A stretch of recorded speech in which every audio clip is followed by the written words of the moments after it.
नमस्कारों आप सबको। आज मैं आपको एक नरसिंह भगवान की कथा लेकर आई हूँ। आज 6 मई बुधवार है। आज नरसिंह भगवान ने अपने भक्त प्रहलाद के लिए विष्णु भगवान ने नरसिंह जी का रूप धारण किया था, इसलिए ये दिन नरसिंह जयंती रूप में मनाया जाता है। हिंदू धर्म में इस जयंती का बहुत महत्व है। इस दिन नरसिंह भगवान की पूजा महालक्ष्मी के साथ संध्या के टाइम की जाती है। रोली मूली गुड़ चावल लौंग इलायची सुपारी पान फूल फल गंगा जल काला तिलों से नरसिंह भगवान की पूजन किया जाता है। धूप दीप से आरती नरसिंह भगवान की आरती करके कथा सुनी जाती है। मिठाई का भोग लगाया जाता है।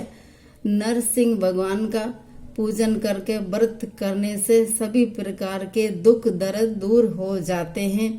जैसे भगवान ने भक्त प्रहलाद के कष्ट दूर किए थे, वैसे ही भगवान हमेशा अपने सब भक्तों के कष्ट दूर करते हैं, उनके जीवन में खुशहाली करते हैं। अब आपको आगे की कथा सुनाते हैं। पुराणों के अनुसार प्राचीन काल में विष नाम के कथा था। उसकी रानी का नाम द्वितीय था। रानी द्वितीय के 2 पुत्र थे, एक हिरण्याकुश। रानी द्वितीय के एक पुत्र को हिरण्याकुश को भगवान विष्णु ने 12वां रूप धर के उसको मार दिया था, जब वो पृथ्वी को उठाकर पाताल लोक में ले गया था। उस हिरण्याकुश उससे अत्यंत क्रोध में रहता था। वो बदला लेने के लिए उसने भगवान शिव की कठिन तपस्या करती थी। भगवान शिव को तपस्या करके प्रसन्न किया था। उसे ब्रह्मा जी ने अजय अमर होने का वरदान दे दिया था। ब्रह्मा जी से वरदान पाकर हिरण्याकुश अपने आप को बहुत ही शक्तिशाली समझने लगा, प्रजा पर अत्याचार करने लग गया। उसी समय अतिथि ने एक पुत्र को जन्म दिया। उसका नाम एक प्रहलाद था। प्रहलाद का जन्म राक्षस कुल में हुआ था, परंतु वो विष्णु का भगत था, अपने पिता का विरोधी था। हिरण्याकुश ने अपने पुत्र को विष्णु भगवान की भक्ति से हटाने के लिए बहुत प्रयास किए थे, परंतु प्रहलाद पर उसके अत्याचार का प्रभाव नहीं पड़ा।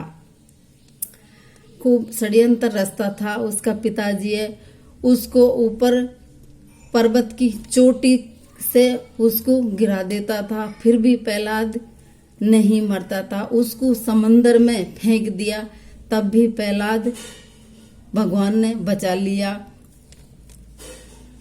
शक्तिशाली मत वाले हाथी के आगे उसको कुचलने के लिए पटक दिया था, फिर भी प्रहलाद नहीं मर पाया। हर प्रयास में सफल रहा था। उसकी बहन को गोदी में लेके उसकी बहन हिरना गोदी में लेकर उसकी बुआ उसको होलिका बैठ गई थी गोद में लेकर, फिर भी प्रहलाद नहीं मर पाया। उसका बाल भी बांका नहीं कर सका कोई भी। हर प्रयास न सफल होते देखे हुए प्रहलाद पर एक दिन आग बबूला हो गया। प्रहलाद को तलवार दिखाकर हिरण्याकुश बोला, क्रोध में आकर बता तेरा भगवान कहाँ है। उसने अपने बहुत मीठे शब्दों में कहा, पिताजी मेरा ईश्वर प्रति सब जगह विराजमान है। तब उसके पिताजी ने कहा, क्या तेरा भगवान इस खम्मे में भी है? प्रहलाद ने कहा, हाँ इस खम्मे में भी मेरा ईश्वर है। इतना सुनते ही उसने क्रोध में भरकर तलवार का वार कर दिया उस खम्भे पर। नरसिंह भगवान खम्भे फाड़कर प्रकट हो गए। हिरण्यकश्यप को गोद में उठाकर उसके तेज नाखून से उसका पेट फाड़ दिया, चीर डाला। उसके पिता के मृत्यु के प्रहलाद ने भगवान से प्रार्थना करके हिरण्यकश्यप को मोक्ष दिलाया। प्रहलाद की प्रार्थना की गई स्तुति से प्रसन्न होकर भगवान ने वरदान दिया, जो भी भक्त आज के दिन मेरी पूजा करेगा वो दुश्मनों से भयभीत होकर सफल होगा और वो मेरा परम धाम को प्राप्त करेगा। सब पे भगवान, सब पे नरसिंह भगवान सब भक्तों के ऊपर कृपा बनी रखे, सबको मनोकामना पूर्ण करे। आप सबको बहुत बहुत